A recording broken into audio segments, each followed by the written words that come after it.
Nous allons parler dans cette séquence de loi binomiale. Dans un premier temps, nous allons caractériser la loi binomiale avec ses éléments caractéristiques et ensuite nous allons appliquer cela sur un exemple. Donc la loi binomiale, c'est une loi qui caractérise une variable aléatoire qu'on va noter grand X.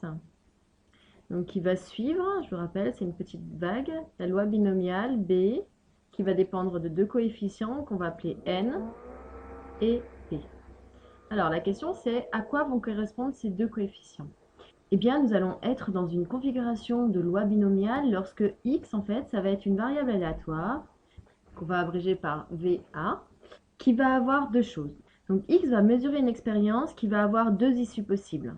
Donc, ça veut dire que pour ces deux issues, soit j'ai un succès, donc c'est ce qui va être évalué, soit en fait, je suis dans la configuration contraire, c'est ce qu'on appelle un échec. Et donc, par rapport à ce succès, on va avoir une probabilité qu'on va noter P, ça c'est la probabilité de réussite. Et puis la probabilité de l'échec, ce sera la probabilité Q. Et comme c'est l'échec, vu par rapport à la probabilité totale, ce sera A moins P. Pour être dans la configuration de la loi binomiale, il va falloir donc qu'on ait, premier cas de figure, deux issues possibles.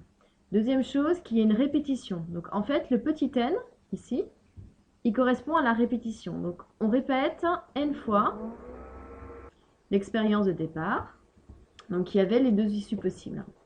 Et ensuite, il faut absolument qu'on ait un cadre d'indépendance. C'est-à-dire que chaque fois qu'on répète l'expérience, tous les événements sont indépendants les uns des autres. Donc vous voyez le petit p ici, c'est le petit p qui va être noté ici.